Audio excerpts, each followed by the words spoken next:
Meclis Komisyon raporunun yayınlanması sonrası kamuoyunda rapora ilişkin birçok tartışma da yürütüldü ve KCK'den de bu rapora karşı, yayınlanan rapora karşı bir yanıt geldi, açıklama geldi.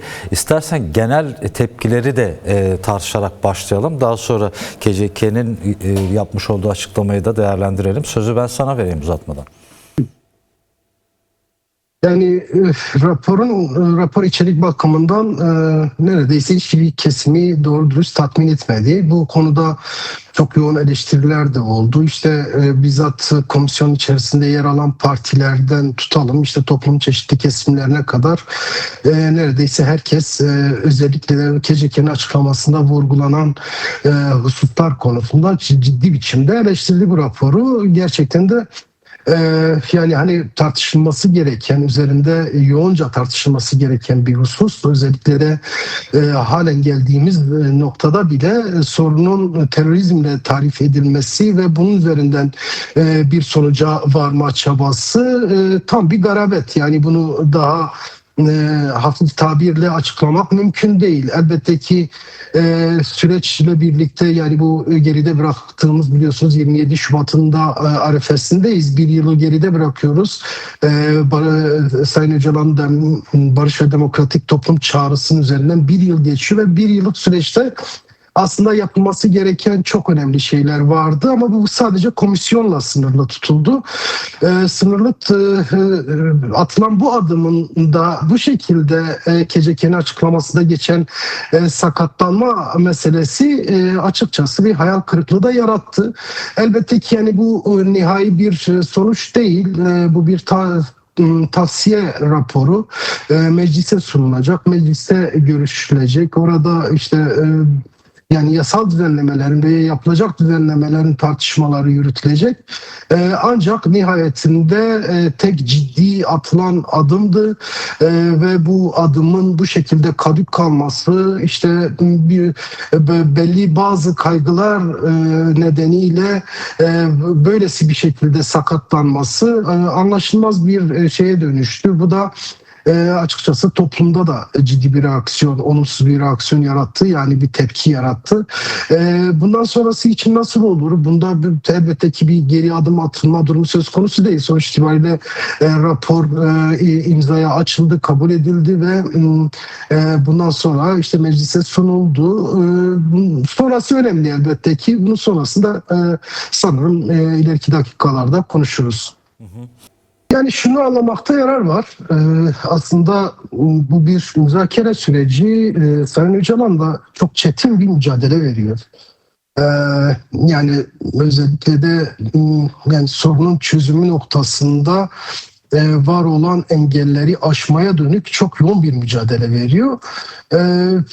Yani raporda kısmen kendisinin öneri ve çağrıları da yer aldı diyebiliriz ama meclis boyutuna geldiği zaman orada da çetin bir mücadele ve müzakere olacağı kesin. Evet, ben de o duyumu aldım. Yani özellikle de önemli kısımlarının zaten raporda olması gereken en önemli kısımları 6. ve 7. bölümün orada yürütülen yoğun tartışmalar sonucunda biraz da zoraki bir biçimde veya işte bu olmazsa zaten bir anlamsızlaşacağı yönünde bir tespit ve nasıl diyelim bir işte zorlamayla yer aldığı yönünde bazı bilgiler var. Eğer böyle ise zaten çok anlamsız bir rapor ortaya çıkacaktı ama mecliste benzer bir şekilde işte AKP'nin, MHP'nin veya işte diğer yapıların kaygıları ön plana alınarak işte seçim kaygıları öncelenerek bir hareket tarzı izlenirse zaten anlamsız bir şeye dönüşür bu. Oysa ki çözülmek istenen 100 yıldan fazla bir süredir var olan bir Kürt meselesi, hatta daha da ötesine götürebiliriz. Şimdi bu mesele çözülmek isteniyor mu, istenmiyor mu? Buna bir karar vermek gerekiyor. Yani AKP açısından özellikle değerlendireceksek. Çünkü MHP bu konuda biraz daha hani sorunun çözümüne dönük daha bir yatkınlık gösteriyor, daha bir yakın duruyor. Ama elbette ki onlar açısından da kendilerine yani hassas olarak yaklaştıkları noktalar mutlaka vardır. İşte sonuç itibariyle herkesin hassasiyeti vardır. Kürtlerin de hassasiyeti var. Kürtlerin hassasiyetini mesela nereye koyacağız? Onu nasıl işte gidereceğiz veya bu noktada nasıl adımlar atılacak? Bunların iyi tartışılması gerekiyor veya işte siyasi boyutuyla değerlendirdiğimizde bu genel anlamıyla bir şeye dönüşecek mi? Yani gerçekten sorunu can alıcı noktalarından ele alıp çözüme dönük bir irade ortaya konacak mı? Yoksa siyasi kaygılarla hareket edip işte ben acaba bu şekilde bir sonuca gidersek bu seçimlerde bana nasıl yansır? Toplum bana ne der? Veya işte seçmenim nasıl bir tavır ve tepki içerisine girer kaygısıyla yapılırsa zaten bir sonuç elde edilemez. Sonuç itibariyle barış süreçleri kolay süreçler değil. Herkes kendinden bir şekilde tavizler verir. İşte Kürt tarafı bu noktada çok emin adımlarla yürüyor ve ciddi anlamda adımlar attı. Yani işte PKK'nın kendini feshettiğini açıklaması, silahların sembolik de olsa yakılması, bu konuda bir irade beyanının olması, Sayın Öcalan'ın teminatının olması, bunların tamamı hatta Türkiye'den işte çekilmeyi de buna katabiliriz. Bunların tamamı iyi niyet adımları ve yürütülen müzakereler sonucunda bir tarafın kendi üzerine işte yapabileceklerini ortaya koyması ve bunu da kamuoyuna çok açık bir şekilde deklare etmesi hali. Peki buna karşılık ne yapılması gerekiyor? Bunlar çok açık aslında tartışılıyor da kendileri de bunu tarifliyor. Nitekim raporda da kısmen gözlemlenmek mümkün. Her ne kadar işte ilk bölümlerinde olayı tariflerken terörizm kavramı üzerinden götürmeye çalışmışlarsa da sonuç itibariyle bunun aslında çok ciddi bir mesele olduğu, bir Kürt meselesinin olduğunu açığa koyan bazı emareler var. Yine bunun bir demokratikleşme sorunu olduğu, bu ülkenin demokratik olmadığını bir ön kabulle kabul eden bir işte iktidar gerçekliği var. Çünkü bu komisyon içerisinde sadece muhalefet yok. İktidar en ağırlıklı işte konulu iktidar oluşturuyor. Yine ortağı MHP oluşturuyor. Bunlar yani böylesi bir sorunun olduğunu zaten kabul ediyorlar. Madem bunun olduğunu kabul ediyorsunuz, o zaman çözümüne dönük de irade ortaya koyacaksınız. Eğer bu iradeyi ortaya koyamıyorsanız demek ki niyetiniz kötü veya farklı bir yaklaşım sergiliyorsunuz ki eğer bu böyleyse bütün çabalar işte heba olur. Yani bu noktada kimse bunun böylesi bir sonuçla karşılaşmak da istemez. Gördünüz işte KCK'nin açıklamasında da var, uyarıcı noktalar var. Bunun nasıl olması gerektiğini tarifleyen bir yerden de bakılıyor. Elbette ki işte karşılıklı adımların atılması bazı süreçleri ilerletir. Türkiye bu noktada veya devlet veya işte hükümet, AKP hükümeti bu konuda bir irade ortaya koyacak mı? Bunu sağlama yönünde bir çabası var mı, yok mu? Bunu görmek istiyor toplum. Şimdi bazı işte seçim kaygısı falan dedik ya, aslında böyle bir durum da söz konusu değil. Yani bunların yani hani topluma anlatılmayacak yönü yok bu işin. Sonuç itibariyle hangi insana bugün işte Türkiye tarafında da hangi insana sorarsanız siz savaş mı istersiniz yoksa barış mı istersiniz? Kürtlerle çatışmak mı istersiniz veya işte onlarla birlikte demokratik, eşit, yurttaş temelinde yaşamak mı istersiniz? Kimse eminim ki savaşalım, vuralım, kıralım yönünde bir beyanda bulunmayacaktır. Nitekim toplumu bu noktada hazırlamak konusunda da işte AKP mahirdir. Yani yoksa kendileri eğer istemiş olsaydı bu en fazla bir aylık bir sürece tekabül eder. Bunu yapma iradesini gösterme noktasında bir ayak direme varsa bu kendilerinin siyasi ikbaliyle alakalı bir durum ki bu da yani tarih bunu yargılayacaktır. Emin olun ki yani ileride bu daha fazla üzerinde durulacak bir husus olarak karşımıza çıkacak ve kimse bunu kabul etmeyecektir. Bu noktada AKP, MHP eğer bu sorunu çözmek istiyorlarsa çözüm adresi de belli, çözümün yol ve yöntemleri de belli.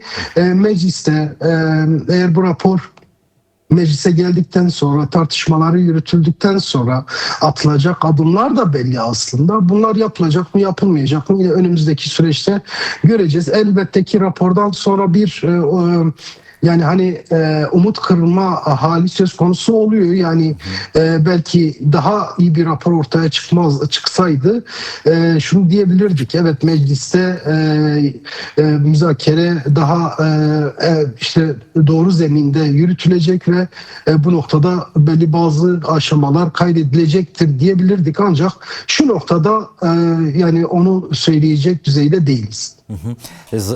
Ayrılmak zorundasın biliyorum ama bir 4 dakikanı daha alalım müsaadenle Cemal. Şimdi KCK açıklamasının son kısımlarında şöyle bir vurgu var diye biraz önce söylemiştim. Yani bu sürecin bir devletin inisiyatifine bırakılmaması gerektiği, yani halkın rolüne de dikkat çekiliyor. Bu bağlamıyla zaten benim de gözlemleyebildiğim kadarıyla iktidar ve ortakları daha çok halktan uzakta, kapalı kapılar arkasında bu işi kotarma heveslisi diye gözüküyor. Ben öyle görüyorum en azından. Şimdi DEM Parti'nin de, başta DEM Parti olmak üzere muhalefetin diyelim, yani samimi anlamda bu sorunu çözümünden yana olan kesimlerin kendi inisiyatifiyle halkın bu sürece doğrudan katılımı konusunda bir siyasi çalışma yürütmesi, kampanyalar yürütmesi etkili olmaz mı? Bu konuya dair yorum ve değerlendirmeni de almak isteriz. Yani elbette ki yani bu işin özellikle de sonuç itibariyle bir taraflı olarak görmek gerekiyor. Yani daha doğrusu en işte ortasında olması gereken taraf olmak gerekiyor halkı. Bu noktada yapılması gereken çok şey var. Yani hani Kürtler de bu ikna değil. Yani öyle tamam önderlerini dinliyor ya da işte sahip çıkıyor bu atılan adıma. Bu noktada kesinlikle bir kaygı veya işte şey yok ya da bu noktada geri durma hali söz konusu değil. Bunu mitinglerde, işte gösterilerde veya yapılan eylem etkinliklerde görebiliyoruz. Ancak elbette ki kaygılar var. Yani Kürtlerin de kaygıları var. Özellikle de süreç bu şekilde ilerlediği zaman işte son meclis raporunda böylesi bir sonucun ortaya çıkmasından sonra ister istemez insanlar yani ne oluyor diye bir tepki içerisine giriyor. Elbette ki bunu iyi anlatmak gerekiyor. Karşılıklı iyi anlatmak gerekiyor. İşte DEM Parti bu noktada biraz veya işte Kürt siyaseti, Kürt hareketi bu noktada biraz daha etkili bir çalışma yürüttü. Süreci anlatma noktasında, halkı bilgilendirme konusunda belli bazı çalışmalar yapıldı. İşte halk toplantıları gerçekleştirildi veya belli bazı işte mitingler, etkinlikler yapıldı. Nitekim Sayın Öcalan'ın sekreteryası olarak görev yapan Veysi Aktaş ve Çetin Arkaş'ın katılımıyla da çeşitli toplantılar yapıldı ve sürece dair merak edilenler tartışıldı, halkın görüşleri alındı. Bu çerçevede işte bunlar üzerinde belli bir yorum ve çalışma yapıldı. Bunlar önemliydi, değerliydi. Ancak bundan sonraki süreç açısından da yapılması gerekenler var. Hem Kürtlere anlatımı konusunda hem de Türklere anlatmak konusunda. Yani bunu da elbette ki daha çok işte CHP belki yapabilir veya AKP, MHP ne kadar buna istekli yaparlar mı, ama yapmaları gerekiyor. Çünkü varsa bu yönlü bir kaygı, bu kaygıyı gidermek gerekiyor. Bu da ancak anlatarak olur. İşin özünü kaçırmadan anlatmak, ama çoğu zaman denk geliyoruz. Bazen işte salon toplantılarında milletvekilleri veya bakanları işte çok farklı bir noktadan işte güya ikna çabası içerisine giriyorlar ki bunlar sorunu çözmez. Aslında bu sorunu doğru tariflediğiniz zaman işte 100 yılı aşkın bir sorun olarak ortaya koyup neden çözülmesi gerektiğini halka doğru düzeyde anlattığınız zaman insanlar elbette ki bunu anlayacaktır. Yani bu noktada kimsenin ayak direyeceğini çok zannetmiyorum. Ama dediğim gibi doğru yol ve yöntemle yapılması gerekenler var. Çok şey var. Bu eğer yapılırsa işte daha sonra da yürütülecek müzakerelerde tarafların rolü ve misyonu, yapması gerekenler, ortaya konulması gereken gerçekler, doğrular, işte bunlar iyi tartışılıp sonuca ulaşılırsa Sayın Öcalan'ın ortaya koyduğu hem paradigmasal olarak ortaya koyduğu hem de çözüm noktasında ortaya koyduğu iradeye bir şekilde ulaşılır. Bu irade ortaya çıkarsa, açığa çıkarsa da sorunun çözümü konusunda çok fazla bir problem yaşanacağını zannetmiyorum ama bekleyip görmek de gerekiyor.